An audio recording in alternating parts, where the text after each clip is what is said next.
नमस्कार। अध्ययन अड्डा यूट्यूब चैनल पर मैं दुष्यंत सिंह एक बार फिर से आप सभी लोगों का बहुत बहुत स्वागत करता हूं। मॉडर्न हिस्ट्री में आज हम पढ़ने वाले हैं भारतीय समाचार पत्रों का इतिहास। इस अध्याय में आप जानेंगे कि किस तरीके से 18वीं शताब्दी से लेकर 19th सेंचुरी तक कौन कौन से प्रमुख समाचार पत्रों का प्रकाशन किया गया, उन्हें किसने प्रकाशित किया, इसके साथ साथ कब कब प्रेस पर प्रतिबंध लगाया गया, समाचार पत्रों से संबंधित जो प्रमुख एक्ट ब्रिटिश शासन के अंतर्गत लाए गए थे उनके बारे में भी आप इस अध्याय में जानेंगे। तो चलिए क्लास स्टार्ट करते हैं और सबसे पहले जानते हैं कि भारत में जो प्रिंटिंग प्रेस थी, ठीक है, भारत में प्रेस की स्थापना का श्रेय किसको जाता है। जब आपने भारत में यूरोपियों का आगमन वाला चैप्टर पढ़ा था तो वहाँ पे आपने देखा था कि सबसे पहले यूरोपियों में भारत आने वाले कौन थे, पुर्तगाली थे, और पुर्तगालियों के द्वारा ही सबसे पहले भारत में प्रेस की स्थापना की गई थी। तो यहाँ से हम कह सकते हैं कि भारत में प्रेस की स्थापना का जो श्रेय जाता है वो किसको जाता है, पुर्तगालियों को। ठीक है, पहला प्रश्न आपके लिए यहाँ से बन जाता है, भारत में प्रेस की स्थापना का श्रेय किसको जाता है, पुर्तगालियों को जाता है। इसके बाद में जो है धीरे धीरे अन्य यूरोपीय भारत में आए और उन सभी यूरोपियंस में से जो सबसे ज़्यादा प्रभावशाली रहे वो थे अंग्रेज, ठीक है, जो कि इंग्लैंड से आए थे। तो 1684 में ईस्ट इंडिया कंपनी ने, आप जानते हैं ईस्ट इंडिया कंपनी की स्थापना 1600 में हुई थी, फिर उसके लगभग 80 साल बाद 1684 में ईस्ट इंडिया कंपनी ने भारत में जो है पहली प्रिंटिंग प्रेस लगाई। कहाँ पे लगाई थी, बॉम्बे में। ठीक है, ये प्रश्न भी आपसे पूछा जा सकता है कि सबसे पहली प्रिंटिंग प्रेस, स्थायी प्रिंटिंग प्रेस किसने लगाई थी भारत में, ईस्ट इंडिया कंपनी के द्वारा लगाई गई थी बॉम्बे में। भारत में सर्वप्रथम समाचार पत्र निकालने का प्रयास बहुत पहले हो चुका था और वो किसने किया था, विलियम बोल्ट्स ने। ठीक है, विलियम बोल्ट्स ने 1766 में पहला न्यूज़पेपर निकालने का प्रयास किया था, लेकिन अंग्रेजी सरकार की आलोचना करने के कारण इसे वापस भेज दिया गया था। ठीक है, तो इस वजह से ये समाचार पत्र ज़्यादा समय तक प्रचलित नहीं रहा। इसके बाद में 1780 में, ये जो प्रश्न है ये काफ़ी इंपॉर्टेंट क्वेश्चन है, ये आपसे पूछा जाता है। 1780 में प्रकाशित होता है द बंगाल गजट, और द बंगाल गजट जो था अंग्रेजी में प्रकाशित होने वाला पहला भारतीय समाचार पत्र माना जाता है।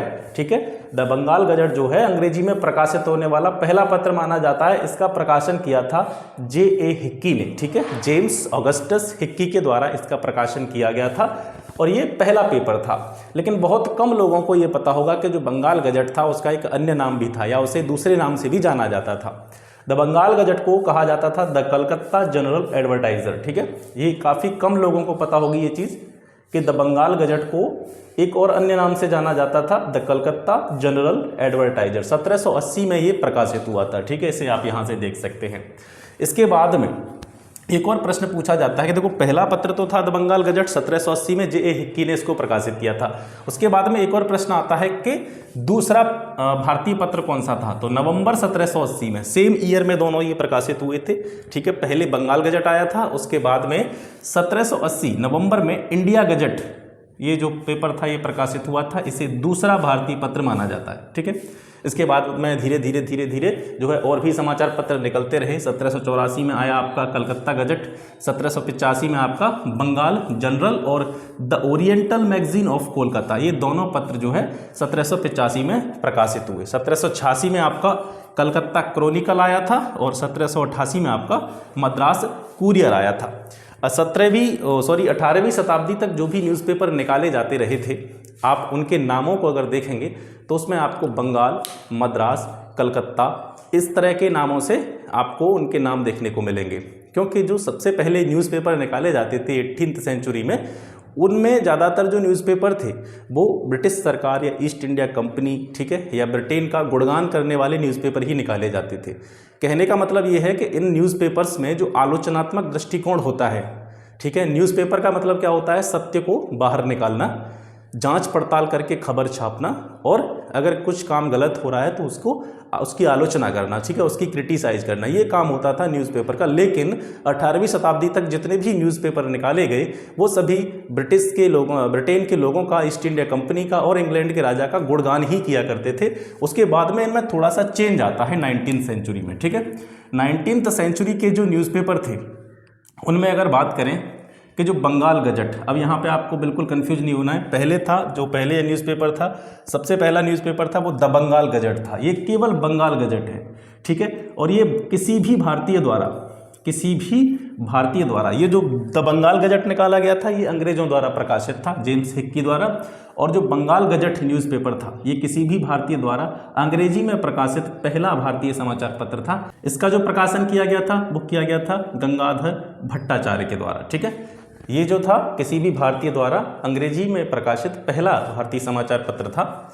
1818 में इसके बाद में दिग्दर्शन पत्रिका प्रकाशित होती है, मार्समैन ने इसको प्रकाशित किया था। एक नाम आता है भारतीय समाचार पत्रों के इतिहास में, जेम्स सिल्क बर्किंघम, ठीक है, जेम्स सिल्क बर्किंघम। जैसा कि मैंने आपको बताया था 18वीं शताब्दी तक जो भी न्यूज़पेपर प्रकाशित होते रहे थे उनमें आलोचनात्मक दृष्टिकोण का अभाव था, यानी वो सरकार की आलोचना नहीं करते थे, ठीक, कंपनी की आलोचना नहीं करते थे। ये व्यक्ति थे जेम्स सिल्क बर्किंघम। इन्होंने प्रेस को आलोचनात्मक दृष्टिकोण प्रदान करने में अपनी बहुत बड़ी भूमिका निभाई। इन्होंने जो पेपर निकाला था कलकत्ता जनरल 1818 में, इस कलकत्ता जनरल में उस समय पर जो अंग्रेज़ी गवर्नर थे लॉर्ड हेस्टिंग्स और जॉन एडम्स जो अंग्रेज़ी अधिकारी थे, इनकी इस पत्र में आलोचना की गई कलकत्ता जनरल में। और इसी वजह से इनको 1823 में 1823 में ईस्ट इंडिया कंपनी के द्वारा वापस इंग्लैंड भेज दिया गया था, ठीक है। तो अगर आपसे प्रश्न पूछा जाता है कि प्रेस को आलोचनात्मक दृष्टिकोण प्रदान करने में किसकी सबसे ज़्यादा भूमिका मानी जाती है, तो वो हैं आपके जेम्स सिल्क बर्किंघम। जैसा कि आप सभी जानते हैं कि J.A. हिक्की ने भारत में पहला समाचार पत्र प्रकाशित किया था, द बंगाल गजट। इसीलिए इनको क्या कहा जाता है, इन्हें भारत में पत्रकारिता के इतिहास का अग्रदूत माना जाता है, ठीक है। भारत में जो पत्रकारिता की हिस्ट्री है उसमें सबसे पहले जो न्यूज़पेपर पब्लिश किया था वो J.A. हिक्की के द्वारा किया गया था, इसीलिए इन्हें भारत में पत्रकारिता के इतिहास के अग्रदूत के रूप में जाना जाता है। वहीं क्रिस्टोफर पाल को भारतीय पत्रकारिता का राजकुमार कहा जाता है। और इनसे संबंधित प्रश्न ये पूछा जाता है कि हिंदू पैट्रियट, ठीक है, एक समाचार पत्र था हिंदू पैट्रियट के संपादक कौन थे, तो हिंदू पैट्रियट का संपादन किया था क्रिस्टोफर पाल ने, और इन्हें भारतीय पत्रकारिता का राजकुमार कहा जाता है। ये ऐसे फैक्ट हैं जो अक्सर परीक्षाओं में पूछे जाते हैं, इनको आपको देखना है। इसके अलावा आपको मैं बता चुका हूँ कि भारत में जो राष्ट्रीय प्रेस, ठीक है, भारत के किसी व्यक्ति के द्वारा भारत में राष्ट्रीय प्रेस की स्थापना जो की गई थी वो राजा राममोहन राय ने की थी, ठीक है। इसीलिए इनको भारत में राष्ट्रीय प्रेस की स्थापना का श्रेय दिया जाता है।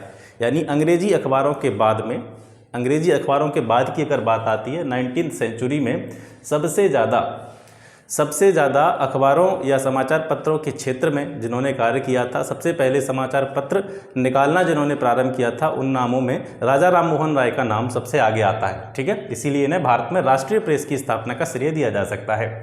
वहीं पहला हिंदी समाचार पत्र कौन सा था, ये प्रश्न भी कई बार परीक्षाओं में पूछा गया है। पहला हिंदी न्यूज़पेपर इंडिया का कौन सा था, तो वो उदंत मार्तंड था। उदंत मार्तंड को 1826 में प्रकाशित किया गया था कानपुर से, और इसका प्रकाशन किसने किया, जुगल किशोर ने, ठीक है। जुगल किशोर ने उदंत मार्तंड का प्रकाशन 1826 में कानपुर से किया था।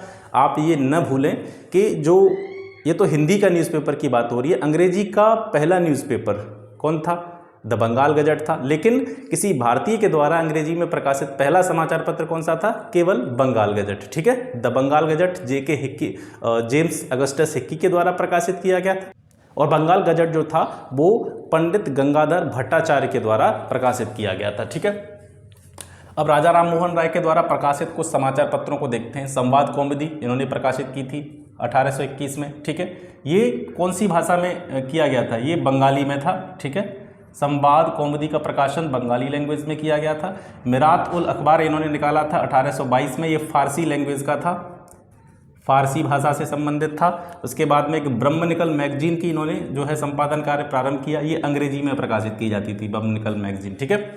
अब इसके बाद में बात करते हैं अंग्रेज़ों द्वारा जो संपादित किए जाते थे समाचार पत्र, उनके बारे में। टाइम्स ऑफ इंडिया काफ़ी फेमस न्यूज़पेपर है आज के टाइम में भी। तो टाइम्स ऑफ इंडिया का जो प्रकाशन अंग्रेज़ों के द्वारा किया जाता था, और इसका जो प्रकाशन किया जा रहा है वो 1862 से किया जा रहा है, 1862 से लगातार ये प्रकाशित हो रहा है। इसके अलावा स्टेट्समैन था, ये 1878 से प्रकाशित किया गया था।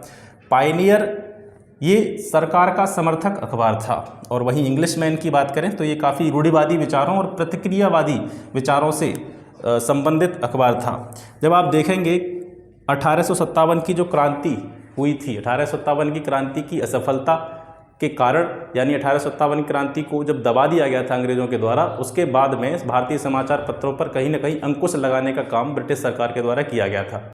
1857 के विद्रोह को जब दबा दिया गया, उसके बाद में जो ज़्यादातर न्यूज़पेपर थे वो अंग्रेज़ों के समर्थक बन गए या अंग्रेजी सरकार के समर्थक बन गए।